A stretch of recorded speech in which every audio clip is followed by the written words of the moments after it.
មិនដឹងថាអស់រយៈពេលប៉ុន្មាននោះទេដែលខ្ញុំរត់មកដល់ផ្ទះជួលរបស់ខ្ញុំប៉ុន្តែនៅទីនេះវាឡើងជាផ្ទះជួលអីទៀតហើយវាខ្លាចទៅជាផ្ទះវេលារបៀបស្រុកស្រែដែលទំនើបពីកាស្មានមែនហើយប៉ាម៉ាក់មិនបានមកនៅទីនេះទៀតទេហេតុអីក៏ខ្ញុំត្រូវមកទីនេះប៉ាម៉ាក់ស្លាប់អស់ហើយតើមែនទេនេះបើតាមសម្ដីរបស់រីតាខ្ញុំនឹងមានប្អូនប្រុសម្នាក់ទៀតនៅឯស្រុកកំណើតតើខ្ញុំគួរតែទៅរកគេដែរឬទេតើគេដឹងទេថាគេមានបងស្រីហើយបើគេដឹងថាបងស្រីរបស់គេនៅក្មេងជាងគេបែបនេះតើគេនឹងមានអារម្មណ៍បែបណាទៅណោះភ្ញាក់ឡើងម៉ាយ៉ាភ្ញាក់ឡើងឯងមិនត្រូវគេងយូរបែបនេះនោះទេពេលនេះឯងកំពុងតែគេងនៅលើក្រែខ្លុំភួយផងក៏មិនដឹងហើយប៉ាម៉ាក់ឯងមិនទាន់សម្រេចចិត្តថាដាក់ឯងនោះទេព្រោះមិនទាន់ដល់ម៉ោងចូលរៀនតែដល់ម៉ោងចូលប៉ាម៉ាក់មកតែដាស់ហើយពេលនោះខ្ញុំនឹងភ្ញាក់ប៉ុន្តែចុះបើគាត់ដាស់ហើយខ្ញុំបែរជាមិនភ្ញាក់ខ្ញុំបែរជានៅទីនេះរហូតអញ្ចឹងខ្ញុំមិនត្រូវនៅក្នុងពិភពលោកនេះតែម្នាក់ឯងហើយទេខ្ញុំមិនអស់ចិត្តសោះខ្ញុំរត់បណ្ដើរយកដៃទះមកខ្លួនឯងមិនដើរដើម្បីឲ្យឆាប់ដឹងខ្លួនពីការយល់សប្តិដ៏អាក្រក់របស់ខ្ញុំ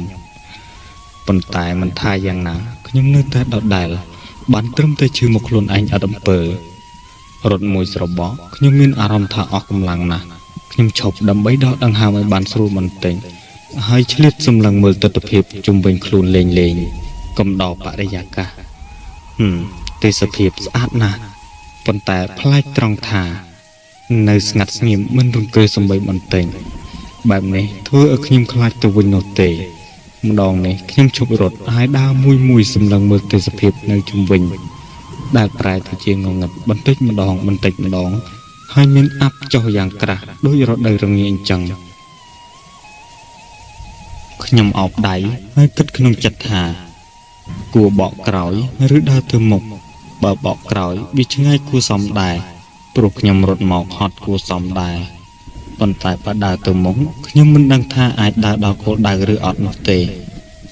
ខ្ញុំចង់ដើរទៅផ្លូវធំខាងមុខនោះដើម្បីរកឡានជិះទៅកាន់ស្រុកកំណើតរបស់ខ្ញុំជួយយាយផងចៅខ្ញុំភ្ញាក់ស្ទើរតែអស់ព្រលឹងនៅពេលដែលសុកក៏លេចរូបយាយចាស់ម្នាក់នៅពីម្ខាងផ្លូវមួយទៀតទៅដើរផ្ទុយខ្ញុំគាត់ដេកដួលលើដីទាំងមានសភាពគួរឲ្យខ្លាចខ្ញុំអេះអុញមិនដឹងត្រូវថាធ្វើយ៉ាងម៉េចប៉ុន្តែប្រកបណាស់ខ្ញុំមិនអាចធ្វើឲ្យមានកំហុសម្ដងទៀតនោះទេមិនថាគាត់ជាមនុស្សបែបណាខ្ញុំត្រូវតែជួយគាត់សិនចាំជួយហើយចាំគិតបន្តដំណើរទៅទៀតក៏មិនអីដែរលោកយាយចង់ឲ្យខ្ញុំជួយយ៉ាងម៉េចខ្ញុំសួរគាត់ទើបមានអារម្មណ៍ថាភ័យខ្លាចយ៉ាងខ្លាំងនៅទីនេះងងឹតហើយចង់អាប់របៀបនេះបើនៅក្នុងរឿងប្រកាសជាមានខ្មោចចេញមកមិនខានតែនេះប្រហែលជាមិនមែនខ្មោចនោះទេមើលទៅគាត់ខ្សត់ខ្សោយសម្បើមណាស់ប្រហែលជាគ្មាននរណាជួយមើលថែគាត់ទេប៉ុន្តែនេះឆ្នាំ2069នៅមានមនុស្សចាស់ដើរអនាថាតាមផ្លូវបែបនេះទៀតឬវាដូចជាមិនសមតទៅសោះឆ្ងល់ក៏ចេះតែឆ្ងល់ហើយប៉ុន្តែជើងក៏ចេះតែដើរទៅរកគាត់សម្លឹងគាត់អត់ព្រិចគាត់ហុចដៃមករកខ្ញុំជួយលើកយាយឡើងបន្តិចយាយក្រេកជើងដើរទៅមុខមិនរួចនោះទេចុះផ្ទះយាយនៅឯណាយាយគ្មានកូនចៅទេឬយាយមានតែយាយមកតែម្នាក់ឯងកូនចៅគេមិនដឹងនោះទេនាំយាយទៅផ្ទះបន្តិចបានទេបើមិនអញ្ចឹងទេងាយដើរមិនដល់ផ្ទះនោះទេចុះផ្ទះយាយនៅឯណានៅខាងនោះចិត្តសាលារៀនគាត់ជើងអល់ទៅផ្លូវបញ្ច្រាស់ដែលខ្ញុំទើបតែរត់មកអំបញ្ញមិញវាឆ្ងាយណាស់ទម្រាំតែខ្ញុំរត់មកដល់ទីនេះបើខ្ញុំជូនគាត់ទៅប្រកាសណាស់ខ្ញុំនឹងត្រូវគុណចម្ងាយនឹងពីរទម្រាំនឹងបានមកពាក់កណ្ដាលផ្លូវនេះវិញម្ដងទៀតខ្ញុំស្ទាក់ស្ទើរមិនដឹងថាត្រូវធ្វើរបៀបម៉េចឆ្ងាយណាស់ខ្ញុំជូនយាយបន្តិចទៅអញក៏មិនឃើញខាតពេលទៅណាដែរព្រោះវ័យបានកំណត់រួចអស់ទៅហើយខ្ញុំភ្ញាក់សួរគាត់ទាំងឆ្ងល់លោកយាយថាម៉េច និយាយថាចង់ឲ្យឯងជូននិយាយទៅប៉ុន្តែវាឆ្ងាយណាស់ខ្លាចថាខ្ញុំមិនអាចជូននិយាយទៅបានទេព្រោះខ្ញុំមានការប្រញាប់ណាស់គាត់ធ្វើទឹកមុខស្ងួតស្ងប់ហើយងក់ក្បាលសម្លឹងមើលមុខខ្ញុំឥតព្រិចភ្នែកនេះឯងមិនអាចជូននិយាយទៅបានមែនទេខ្ញុំអន់មុខចុះបន្តិចហើយងក់ក្បាលឆ្លើយតបនឹងគាត់ចាស់ប្រហែលហើយគាត់ញញឹមស្ងួតបន្តិចហើយអង្អែលក្បាលរបស់ខ្ញុំមិនអីទេមនុស្សម្នាក់តែងតែមានរឿងបញ្ហាផ្ទាល់ខ្លួនពេលខ្លះយើងមិនអាចចេះតែហៅសុំជំនួយពីគេទាំងគ្មានសមត្ថភាពជួយខ្លួនយើងនោះទេអ្វីមានដើមកំណត់របស់វាចៅទៅចុះទៅធ្វើរឿងដែលចៅចង់ធ្វើទៅខ្ញុំញញឹម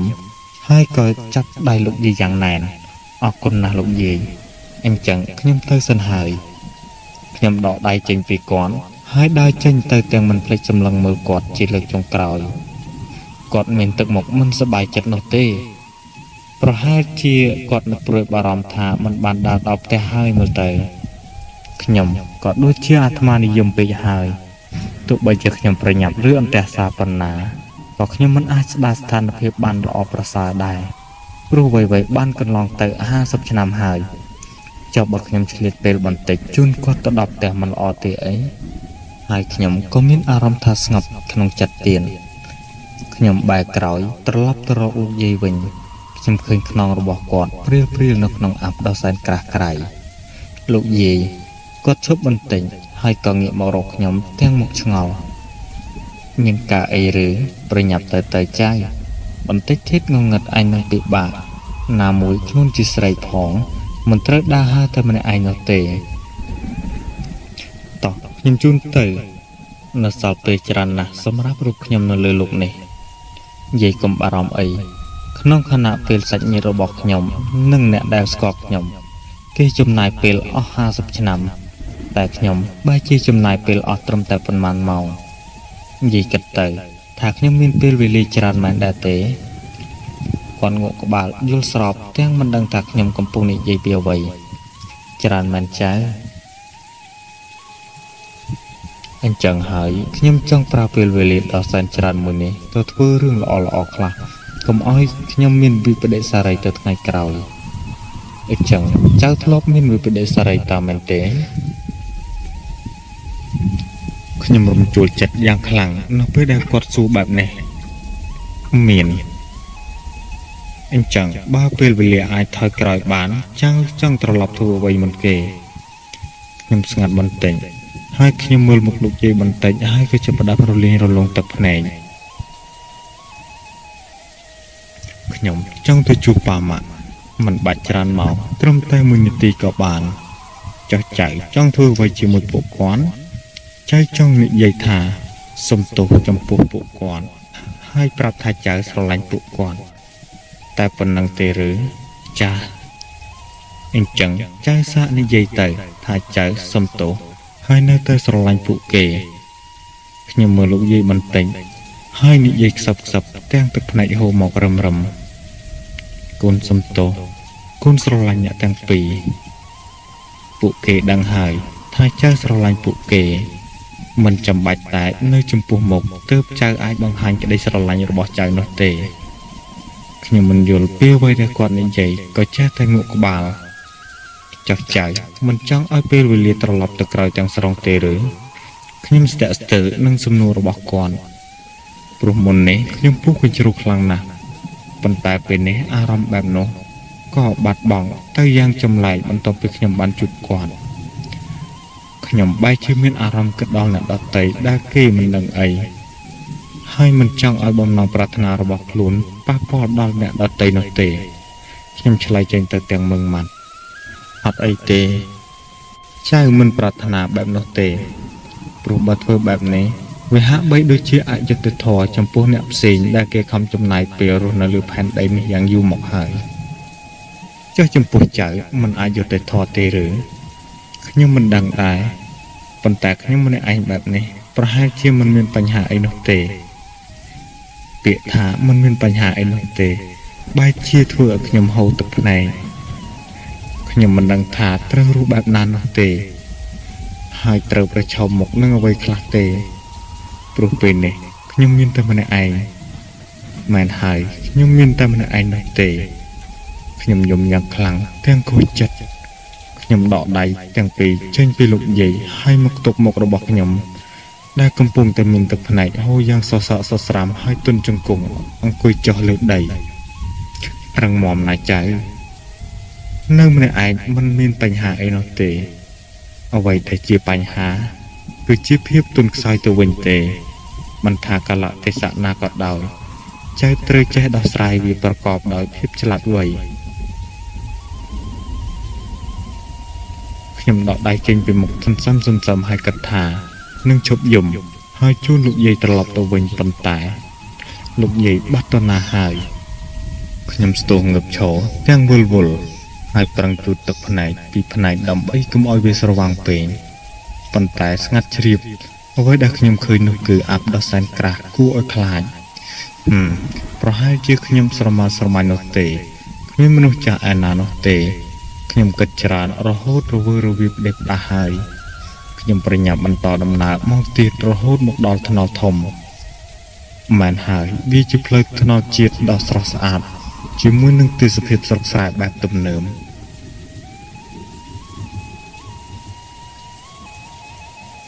ឆោចាំមួយស្របក់ខ្ញុំឃើញឡានក្រុងមួយបើកមកដល់ឡានឈប់ហើយក៏ខ្ញុំឡើងជិះឡានទាំងមានអារម្មណ៍មិនទម្លាប់អូនទៅដល់ណាដែរខ្ញុំសុំលុយឲ្យហើយខ្ញុំភាំងបន្តិចហើយក៏និយាយទាំងរត់រត់ខ្ញុំគ្មានទេគ្មានលុយគឺចង់ឡើងជិះឡានដែរនេះបងអូនមិនគ្រប់ទឹកមែនទេខ្ញុំអន់មុខចុះទាំងភ័យឲ្យនាងជិះទៅនេះលុយខ្ញុំចេញឲ្យខ្ញុំងើបមុខសន្សំឃើញអ៊ំស្រីម្នាក់ញញឹមដាក់ខ្ញុំលើកដៃសំពះអរគុណគាត់ខ្ញុំប្រាប់តែកងឡានពីទីតាំងដែលខ្ញុំត្រូវឈប់ហើយចុងក្រោយចំណាយអស់រយៈពេល3ម៉ោងខ្ញុំក៏មកដល់ស្រុកកំណើតរបស់ខ្ញុំតែវិឡាដ៏ស្រស់ស្អាតមួយត្រូវបានគេសាងសង់នៅលើទឹកដីស្រុកកំណើតរបស់ខ្ញុំឈានជើងចូលក៏ត្រូវឆ្កែធំចំនួន2រត់មកស្វាគមន៍គួរឲ្យខ្លាចសូគីមីគីកុំផ្ដេសផ្ដាស់បុរសចំណាស់ម្នាក់វ័យប្រហែលជា40ឆ្នាំក្រាស់កំពុងតែរត់មករកឆ្កែទាំងពីរក្មួយមករកអ្នកណាគាត់ខំពិនសម្លឹងមើលមុខខ្ញុំទាំងយកចិត្តទុកដាក់ខ្ញុំមករកម្ចាស់ដីនេះពួកគាត់ត្រូវជាឪពុកម្ដាយរបស់ខ្ញុំឪពុកម្ដាយតែម្ចាស់ដីនេះគឺជាឪពុកម្ដាយរបស់ពូទេតាឯងឈ្មោះអីម៉ាយ៉ាគាត់ស្រឡាំងកាំងហើយមើលមុខខ្ញុំអត់ព្រិចភ្នែកម៉ាយ៉ាត្រូវហើយដូច្នេះបងជាខ្ញុំប្រហែលជាបងស្រីរបស់ពូដែលបាត់ខ្លួនកាលពី50ឆ្នាំមុនគាត់លើពីស្រឡាំងកាំងហើយភាំងស្ងាត់ទៅមួយខណៈទើបយកដៃមកចាប់ស្មាខ្ញុំទាំងសងខាងម៉ាយ៉ាមែនហើយបងស្រីខ្ញុំឈ្មោះម៉ាយ៉ាចាំបន្តិចណាទឹកមកគាត់ប្រែស្លេកឆ្លាំងចង់ជឿបន្តិចនិងមិនចង់ជឿបន្តិចហើយរត់ចូលទៅខាងក្នុងបាត់ចាំមួយស្របក់គាត់ក៏ចេញមកទាញខ្ញុំឲ្យចូលទៅក្នុងបន្ទប់ទទួលភ្ញៀវដ៏ធំមួយខ្ញុំត្រូវបានដាក់ឲ្យអង្គុយនៅលើសាឡុងនៅពីមុខប្រអប់មួយដែលមានសភាពយ៉ាងចាស់ខ្ញុំចាំបានថាប្រអប់មួយនេះម៉ាក់ទើបតែទិញកាលពីម្សិលមិញនោះទេដើម្បីដាក់អាល់ប៊ុមរូបថតរបស់ខ្ញុំតែពេលនេះវាចាស់ខ្លាំងណាស់បុរសចំណាស់ដែលត្រូវជាប្អូនប្រុសរបស់ខ្ញុំបើកសន្លឹករូបថតម្ដងមួយហើយសម្លឹងមើលមុខខ្ញុំមិនដាក់ភ្នែកគឺពិតជាបងម៉ាយ៉ាមែនហេតុអីក៏បងនឹងទៅដដែលហេតុអ្វីក៏បាត់ដល់ទៅ50ឆ្នាំហើយត្រឡប់មកវិញក្នុងសភាពដដែលឬបងចាប់ជាតិថ្មីខ្ញុំមិនដឹងថាត្រូវបកស្រាយបែបណានោះទេប៉ុន្តែពេលនេះទឹកភ្នែករបស់ខ្ញុំក៏ស្រក់ចុះមកអត់លះហើយគាត់សន្សំស្រវាអោបខ្ញុំយ៉ាងណែនកំភៃអីបងនៅមានខ្ញុំគាត់អោបខ្ញុំមួយស្របក់បន្ទាប់មកក៏បើកចុងសន្លឹកនៃរូបថតយកក្រដាសចាស់ពណ៌ខោអំពៅមួយចេញមកវាជាក្រដាសសៀវភៅពណ៌សនោះទេប៉ុន្តែដោយសារវាយូរឆ្នាំទើបប្រែពណ៌បែបនេះ សម្រាប់ម៉ាយ៉ាថ្ងៃទី25តុលាឆ្នាំ2019ផ្លាស់ប្ដូរទីកន្លែងទៀតហើយកូនសម្លាញ់សង្ឃឹមថាកូននឹងមិនខឹងប៉ាម៉ាក់ទេចុះ31តុលាឆ្នាំ2019រៀបចំផ្លាស់ប្ដូរមកនៅទីតាំងថ្មីរួចរាល់ហើយតែកូនស្រីរបស់ប៉ាម៉ាក់មុខមិនរីកសោះប៉ាម៉ាក់សុំទោសពិតមែន1វិច្ឆិកាឆ្នាំ2019ជាថ្ងៃដែលកូនចូលរៀនដំបូងនៅសាលាថ្មីប៉ាម៉ាក់សង្ឃឹមថាកូននឹងជួបមិត្តភក្តិថ្មីស៊ូកូនសម្លាញ់1វិច្ឆិកាឆ្នាំ2019ម៉ាយ៉ាបាត់តណាហើយខាងប៉ាម៉ាក់មែនកូនបាត់តណាកូនប៉ាម៉ាក់ខូចចិត្តណាស់ប៉ាម៉ាក់លែងបានឃើញមកកូនទៀតហើយមែនទេសុំទោសកូនសម្លាញ់សុំទោសដល់ប៉ាម៉ាក់ដែលជាមូលហេតុនាំឲ្យកូនបាត់ខ្លួនអានហើយខ្ញុំយំយ៉ាងខ្លាំងយំឡើងទន់ជង្គង់ហើយក៏ទ្រោបមុខទៅនឹងតុមុខសាឡុងដៃនរណាម្នាក់ដាក់ស្មាខ្ញុំយ៉ាងត្រជាក់ស្រៀមខ្ញុំញើសខ្លួនបន្តិចហើយក៏ស្ដាប់ឮនៅសំឡេងនរណាម្នាក់និយាយដាក់ត្រជាក់ខ្ញុំដល់ម៉ោងចូលរៀនហើយម៉ាយ៉ាគ្រូពលរដ្ឋមកដល់ហើយប្រយ័ត្នគាត់ជេរណាខ្ញុំបើកភ្នែកហើយស្ទុះងើបឈរទាំងទឹកភ្នែកពេញផ្ពាល់សានភ្លុកសិភៅមួយក្បាល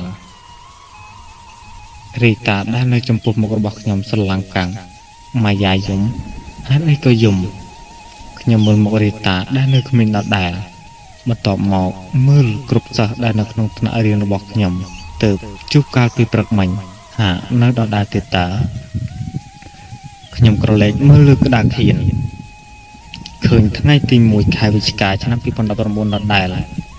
ខ្ញុំយល់សពទេខ្ញុំស្រាប់តែញញឹមចេញទៅយ៉ាងសប្បាយរីករាយហើយហក់ទៅអបរីតាយ៉ាងខ្លាំងឆ្នាំ2019មែនទេរីតានេះមិនមែនជាឆ្នាំ2069មែនទេបានន័យថាខ្ញុំយល់សពមែនទេខ្ញុំសប្បាយចិត្តណាស់រីតាស្រឡាំងកាំងមិនយល់ខណៈនោះគ្រូពលរដ្ឋដើរចូលមកល្មមម្នាក់នាំគ្នាស្ងប់ស្ងាត់ហើយគោរពគ្រូថ្ងៃនេះលោកគ្រូចង់ណែនាំសិស្សថ្មីម្នាក់ទៀតដល់អ្នកទាំងអស់គ្នានាងឈ្មោះថារស្មីស្គាល់គ្នាទៅណាអស់ពីសប្បាយខ្ញុំបែរជាស្រឡាំងកាំងរស្មីក្មេងស្រីនៅចំពោះមុខខ្ញុំជារស្មីត្រូវហើយនាងជារស្មីខ្ញុំឃើញនៅក្នុងបណ្ណាល័យនោះហើយនឹងជាម្នាក់ដែលខ្ញុំរត់បុកនៅឆ្នាំ2069ខ្ញុំនៅចាំមុខនាងយ៉ាងច្បាស់ណាស់តើមានរឿងអ្វីឲ្យប្រកាសទៅហេតុអីក៏ទៅជាបែបនេះភាពសប្បាយចិត្តរបស់ខ្ញុំបាត់ទៅពាក់កណ្ដាលព្រោះតែរស្មីប៉ុន្តែទោះបីជាយ៉ាងណានេះជាឆ្នាំ2019ដូច្នេះវាគ្មានអ្វីសប្បាយចិត្តជាងនេះទៀតទេរស្មីក៏ទៅតាមតែរឿងរបស់នាងទៅខ្ញុំគ្រាន់តែយល់សពនោះទេម៉ាយ៉ាប៉ាស្រែកហៅខ្ញុំពីក្នុងឡានខ្ញុំញញឹមទាំងរំភើបដែលបានជួបមុខពួកគាត់ម្ដងទៀតប៉ាម៉ាក់ចុះពីលើឡានមកខ្ញុំរត់យ៉ាងលឿនទៅអោបពួកគាត់កូនសុំទោស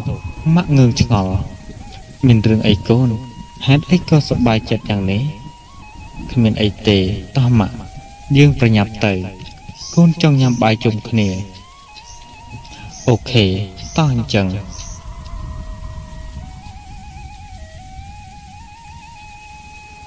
ពួកយើងជិះឡានត្រឡប់ទៅវិញម៉ាក់ជិះនៅបាំងមុខជាមួយនឹងប៉ាទាំងញញឹមញញែមនិយាយលេងអូនចង់បានកូនប្រុសម្នាក់មកធ្វើជាប្អូនរបស់ម៉ាយ៉ា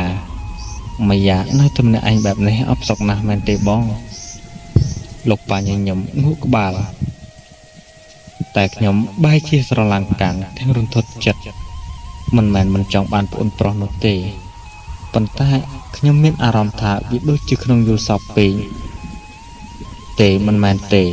វាគ្រាន់តែជារឿងចៃដន្យនោះទេជួយយាយផងចៅខ្ញុំស្រាប់តែឮសំឡេងនេះនៅក្បែរខ្លួនខ្ញុំងាកមើលសងខាងផ្លូវតែពុំមានឃើញអីនោះទេខ្ញុំដាច់ចិត្តងាកក្រោយក៏បានឃើញគាត់លោកយាយម្នាក់ដែលខ្ញុំបានជួបប៉ាឈប់ឡាន bà chụp làn tiếng ngưng ngọt nhưng cho bị lừa lán tôi róc quạt còn tá ba chia khuyên khuyên ấy tỏ ta sọ nhưng bờ này hai mươi tờ bờ hai chia yêu sọc khuyên quạt hơi có chết ta sờ mày nương ấy một đọc để phụ dân có ban nhầm bài chung khné yang miên sự cái sọc bà mạ sắp bài chật yang khlang lúc nhưng mình khang quạt hai dọc chật phụ quạtแบบnày tất chi sầm tô bà mạ men tèn đại cún tanแต่khang nẹtទាំងពីរអ្នកទាំងពីរតែងតែខ្លាចចិត្តកូនហើយព្យាយាមយកចិត្តកូនគ្រប់ពេលវេលាអរគុណដែលបណ្ដាលឲ្យពួកយើងជួបគ្នាម្ដងទៀត